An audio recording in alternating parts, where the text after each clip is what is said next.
February 1929, Chicago. One skimmer pocketed $25,000 from the liquor run and assumed geography would shield him. When the meal concluded, one figure departed unburdened, while another vanished into the Chicago River. It was neither rage nor forgiveness, but a warning delivered without a sound. A kingpin preferred intellect over violence. So what move did Al Capone make that evening at the corner booth? To grasp the method, the narrative rewinds to the instant the dinner lost its heat. February 1929, Thursday night, 8:45 in the evening. A dim Italian restaurant on the south side held 12 tables and one figure who understood the mathematics of his own mortality. The air inside smelled of roasted garlic, heavy red wine, and the stale, clinging ghost of 1,000 cigars. It was a scent that usually promised comfort, but tonight it smelled like a wake. The plaster walls were stained a nicotine yellow, and the red checkered tablecloths were hidden beneath the shadows cast by low-hanging, smoke-filmed bulbs. A Victrola in the corner scratched out a Louis Armstrong track, the trumpet notes climbing and falling like a desperate man's pulse. It was jazz, but it felt like a dirge. Vincent Vinny DeLuca sat at the corner booth, staring at a plate of veal Milanese that had congealed into a cold, greasy geography of regret. Vinny's hands trembled against the white linen napkin. He forced himself to lift the fork, to chew the cold breaded meat, because stopping would be an admission that he knew the executioner was sitting across from him. Al Capone occupied the opposite side of the booth, taking up space with the gravitational pull of a planet. He did not check his pocket watch. He did not touch the glass of Chianti in front of him. He simply sat, his thick fingers interlaced on the table, observing Vinny with the detached curiosity of a scientist watching a microbe struggle under a slide. A waiter, a man Vinny recognized as one of Capone's trusted housemen, approached the table with the silence of a funeral director. "Mr. Capone." "More wine?" "Coffee," Capone said, his voice a low rumble that vibrated through the wood of the table. "Espresso. Make it bitter." The waiter vanished. Vinny tried to swallow, but the veal felt like wet cement in his throat. He reached for his water glass, the ice clinking loudly against the crystal, betraying the tremors in his wrist. Capone watched the glass shake. A small, sad smile touched the corner of his scarred mouth. "You gotta chew slower, Vinny," Capone said softly. "Digestion is important. A man eats too fast. He gets a blockage. Terrible thing to choke on your own appetite." Vinny set down the fork. The metal clattered against the china. "Al, please, I can explain. The books, they got messy. It wasn't—" "Explain?" Capone leaned back, the leather of the booth creaking under his weight. "That would be a hell of a trick, Vinny. Because from where I'm sitting, the arithmetic is simple. $25,000 went missing from the Cicero run 3 nights ago. That cash was supposed to be in my safe by Thursday morning. It wasn't. Instead, I hear whispers on the street that you're shopping a distribution route to the North Side crew. So please, enlighten me. How does a man explain treason?" Vinny's mouth opened, but his voice had withered away. Sweat beaded on his hairline, cold and oily, despite the February draft, leaking through the entryway. "I thought so," Capone said. He looked around the dim restaurant, his gaze sweeping over the empty tables like a landlord assessing a foreclosure. "You know why I like this joint? It's honest. The sauce is acidic, the bread is hard, but nobody tells you it's the Ritz. I respect that. A man knows what he's getting." The waiter returned, placing a tiny porcelain cup in front of Capone. Steam curled up between them, a fragile gray curtain. Capone didn't drink. He just let the heat rise. "Do you know why you're still breathing, Vinny?" Capone asked. Vinny shook his head, his eyes wide and wet. "Because I want to understand the logic," Capone continued, his voice dropping to a conspiratorial whisper. "You've been with the outfit for 6 years. You're a good earner. Your wife, Rosa, she makes a beautiful lasagna. Your kid, Anthony, he's what, 10? Smart kid. So why does a man with a family and a pension plan decide to pocket 25 grand and try to swim with the sharks on the north side? I was drowning, Al, Vinny whispered, the truth finally leaking out. The gambling debts. We needed the cash. Sal said it was a sure thing. Sal? Capone's expression didn't shift, but the temperature in the booth seemed to drop 10 degrees. Sal Moretti told you this? Yes, he said the geography would shield us. He said if we went north, you wouldn't cross the river to chase us. He said he had friends in the Bugs Moran crew. Capone picked up the espresso, yelled, cup, took a precise sip, and set it down without a sound. Vinny, let me tell you about the most dangerous thing in Chicago. It isn't a Tommy gun. It isn't a copper with a badge. It's a man who sells hope, to people who are starving for it. Sal Moretti specializes in writing checks his courage can't cash. He said we'd be safe, Vinny pleaded. He swore it. He lied, Capone said, the words heavy and final like stones, dropped down a well. You were never going to make it to the north side. You were never going to sell that route. Sal was going to take the 25 grand, put a bullet in the back of your head, and leave you in a ditch off Cicero Avenue. Did he mention that part of the itinerary? Vinny's face drained of color, leaving him looking like the veal on his plate. No. We're partners. Sal Moretti doesn't have partners. He has victims, and he has obstacles. You were just the luggage carrier for the cash. The heavy oak door at the front of the restaurant opened. A gust of freezing Chicago wind cut through the cigar smoke, carrying the noise of traffic and the distant rattle of the L train. Footsteps clicked against the tile floor. Confident, expensive leather heels striking the ground with rhythm. Vinny's head snapped toward the sound. Capone didn't turn. He kept his eyes locked on Vinny. That'll be Sal, Capone said. I sent him an invitation. I thought it would be educational for you to see how a rat behaves when the trap snaps shut. Vinny's breathing turned into a ragged pant. Al, please, Rosa, Anthony. I know their names, Vinny. That's the only reason your brains aren't painting the wall behind you. Capone leaned forward, his bulk imposing, his eyes dark and hard as coal. But your family doesn't erase the theft. It doesn't put the money back in the bag. It just makes the payment plan more complicated. What do you want me to do? I want you to finish your meal, Capone commanded. I want you to sit. There, pick up your fork and eat. Because in 30 seconds, Sal is going to walk over here. And when he does, you're going to have to make a choice that decides whether you walk out of here to tuck Anthony into bed or whether you leave in a pine box. Vinny stared at the cold meat. His stomach churned violently. But he picked up the fork with a hand that felt disconnected from his body. He forced a piece of meat into his mouth. He chewed. Sal Moretti strolled into the dining area. He was wearing a camel hair coat with a velvet collar, a fedora tilted at a rakish angle, and a smile that looked like it had been practiced in a mirror.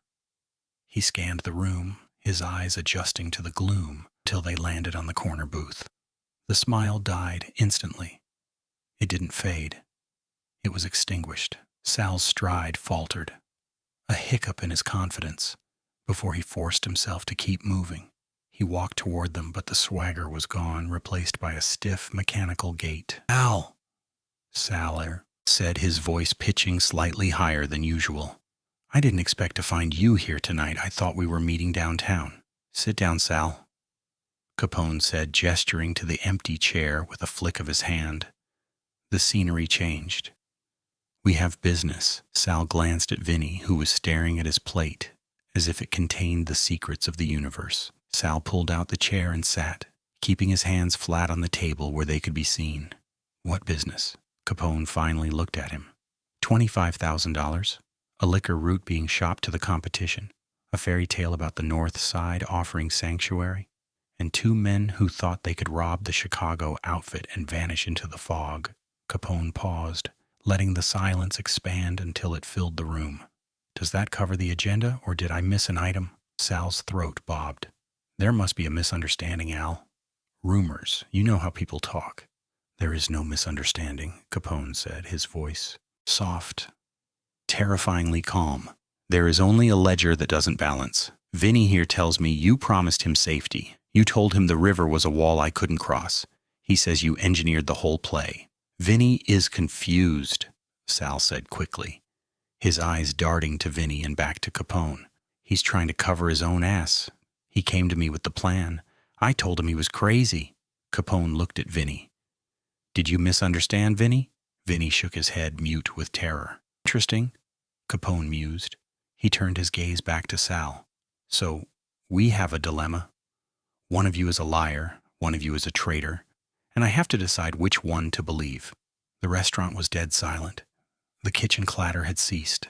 The man by the door, Frank Nitti in a gray trench coat, turned a page of his newspaper, the sound cracking like a gunshot. Here's the situation, Capone said, pushing his espresso cup aside. We are going to have a conversation. An honest one.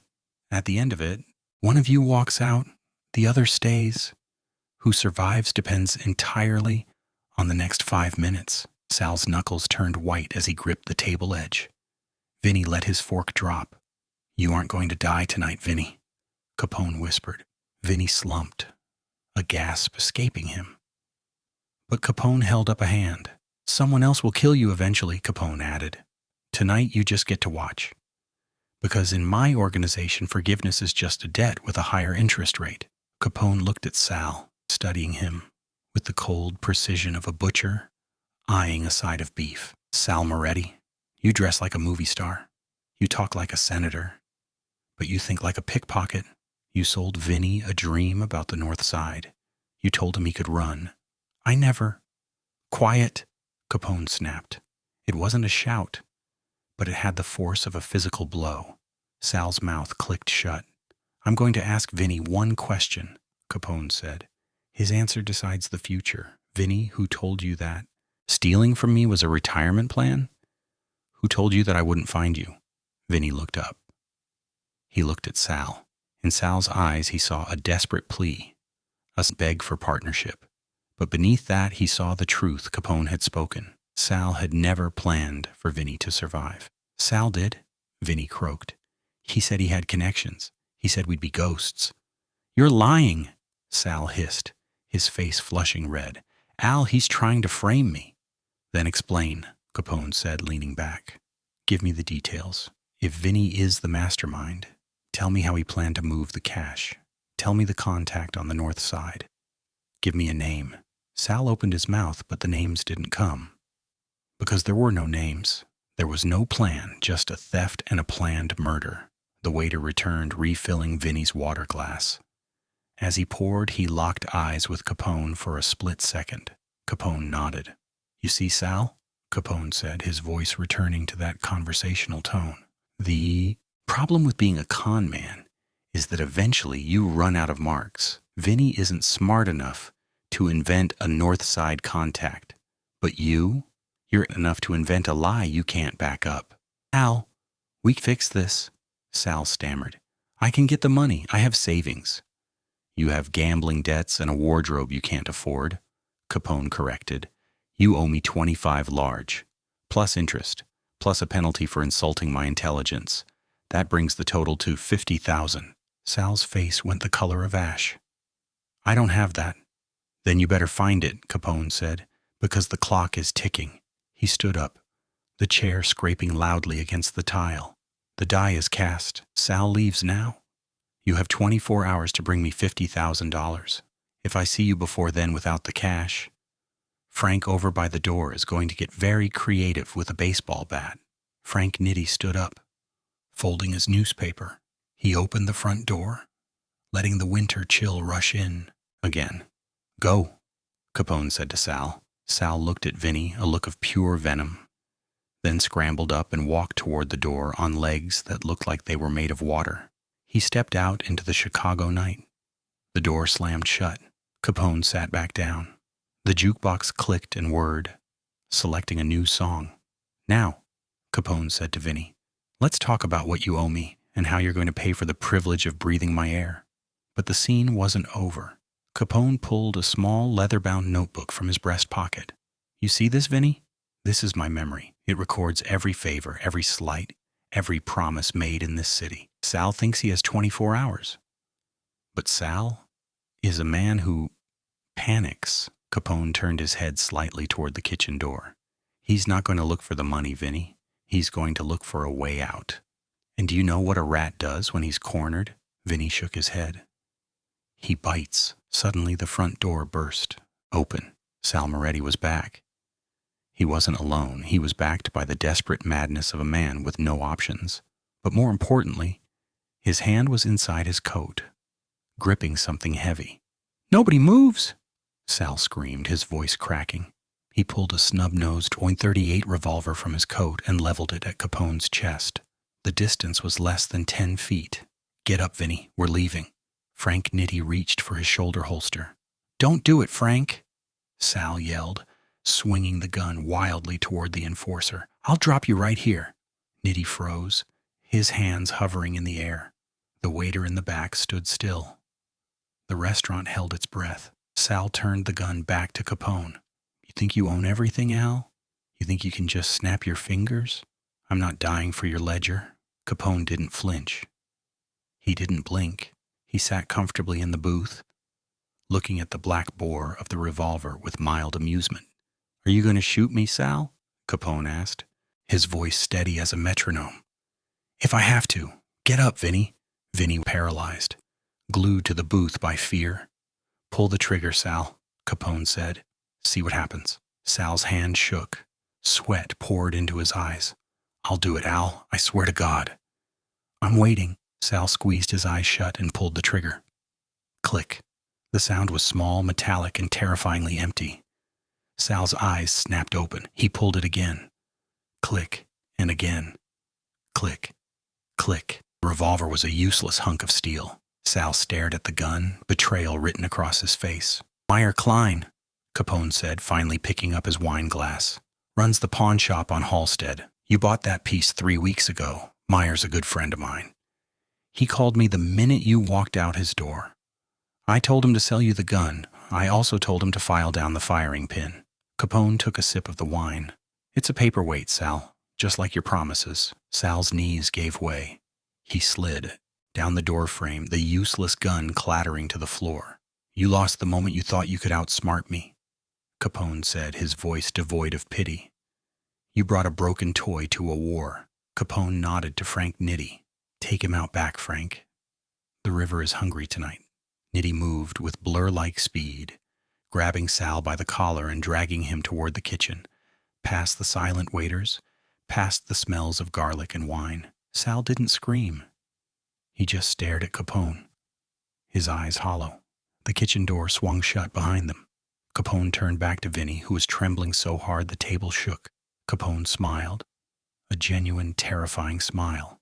"Now, Vinny," Capone said, "about that debt." Vinny looked at the empty chair where Sal had been sitting only seconds ago. The leather seat was likely still warm, but the man was gone, erased as efficiently as a pencil mark rubbed off a ledger. The kitchen door swung gently on its hinges, the only evidence that violence had just exited the room. The restaurant was aggressively silent. The clink of silverware had ceased. The low hum of conversation had been severed. The only sound remaining was the scratchy hiss of the phonograph needle before the next track began, a Louis Armstrong trumpet line rising like smoke into the stale air. Capone swirled the dark red wine in his glass, watching the legs drip down the crystal. He looked like a man deciding whether to finish a meal or start a war. "You look like you're waiting for a bullet, Vinny," Capone said, his voice dropping to a gravelly rumble that vibrated in Vinny's chest. "Stop shaking. If I wanted you dead, Nitti wouldn't have dragged Sal out alone. You'd be on the floor next to that useless revolver." Vinny gripped the edge of the table, his knuckles white. I don't have the money, Al." Sal said he had a plan. "I don't have the 25 grand. "I know you don't," Capone said, slicing a piece of provolone with a small knife. Sally didn't have it either. Sal had dreams. He had delusions. He thought he could skim from my trucks, run to the north side, and hide behind Bugs Moran. But you're not a dreamer, Vinny. You're just a follower who followed the wrong dog." Capone popped the cheese into his mouth and chewed slowly. "Sal is going to pay his debt in the river. That balances his side of the ledger. But that leaves your side, $25,000, plus interest, plus a stupidity tax for making me interrupt my dinner." "I can't pay that," Vinny whispered. The reality of the sum crushing the air out of his lungs. It would take me 10 years. Then you better start working, Capone said, wiping his mouth with a linen napkin. Because until that ledger reads 0, you belong to the outfit. You don't own your time. You don't own your route. You don't own the breath in your lungs unless I say you can take it. Capone leaned forward, the heavy scent of cologne and expensive tobacco washing over. Vinny, you walk out of here tonight, Vinny. You go home to Rosa. You kiss little Anthony. And tomorrow morning, you report to the Lexington Hotel. You ask for Jake Guzik. He'll tell you where you're working. It won't be the easy run on Taylor Street anymore.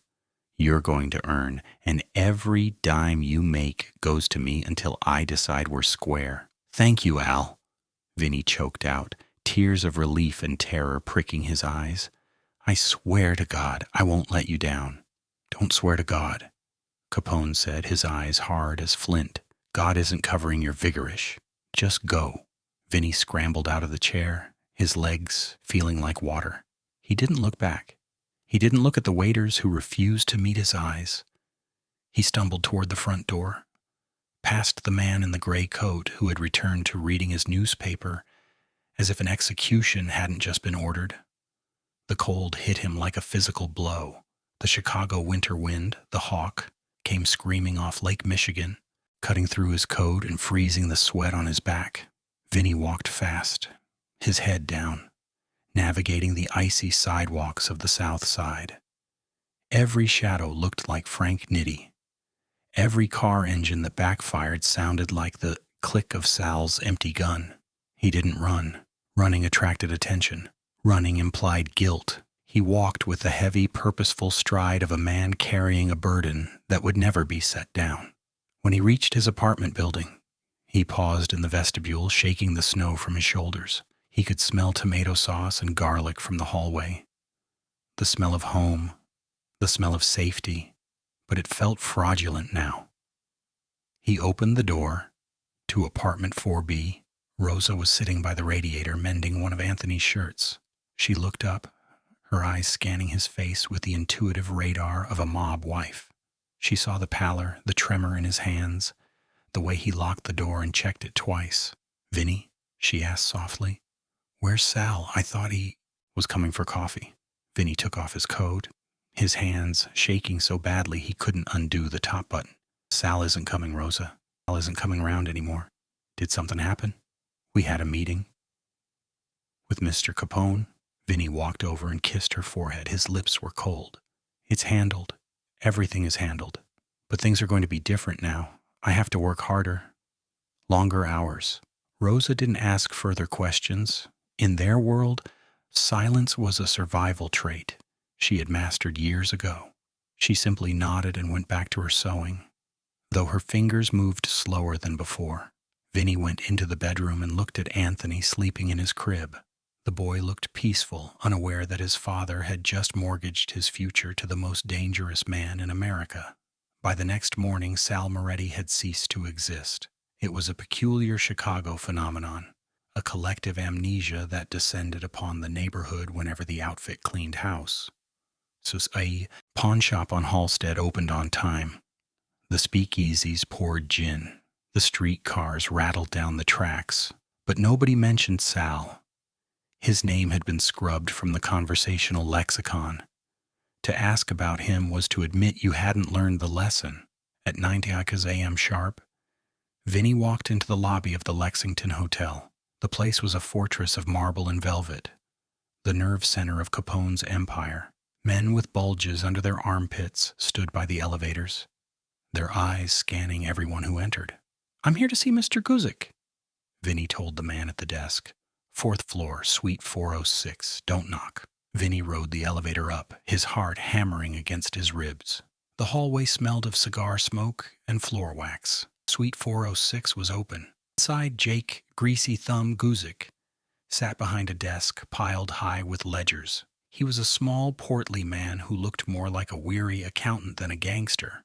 But Vinny knew better. Guzik was the financial brain of the outfit. He killed with numbers, not bullets. "Caruso," Guzik said without looking up. He dipped a fountain pen into an inkwell. Or DeLuca, rather. I get the names mixed up.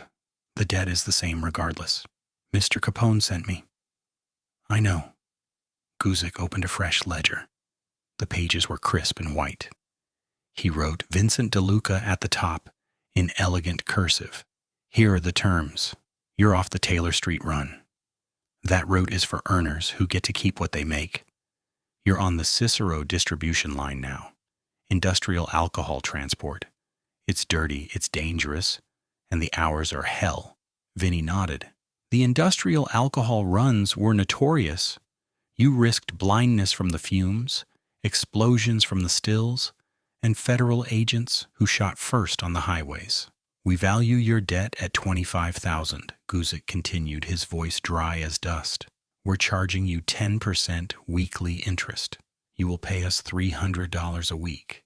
At that rate, assuming you never miss a payment and the interest doesn't bury you, you'll be free and, well, let's just say you'll be an old man. Guzik finally looked up. His eyes were magnified behind thick glasses, devoid of pity. You understand the arrangement? You are an employee of the organization, but unlike other employees, you don't have a resignation option. You resign when you die or when you pay, and nobody pays. I understand, Vinny said. Good. First pickup is at the warehouse on Western Avenue, noon. Don't be late. Frank Nitti hates tardiness almost as much as he hates thieves. Vinny left the hotel and stepped back into the gray Chicago daylight. He had survived Table 7, but he realized now that survival was just a slower form of execution. He was a ghost, haunting his realize that those who offer salvation without a price tag are peddling venom. This account dissects tactical maneuvering inside the framework of Prohibition-era syndicates, purely for academic insight. We do not condone criminal enterprise.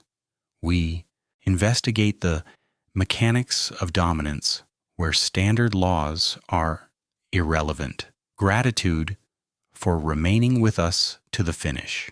If this breakdown struck a chord, sign up for additional hidden histories where intellect conquers brutality.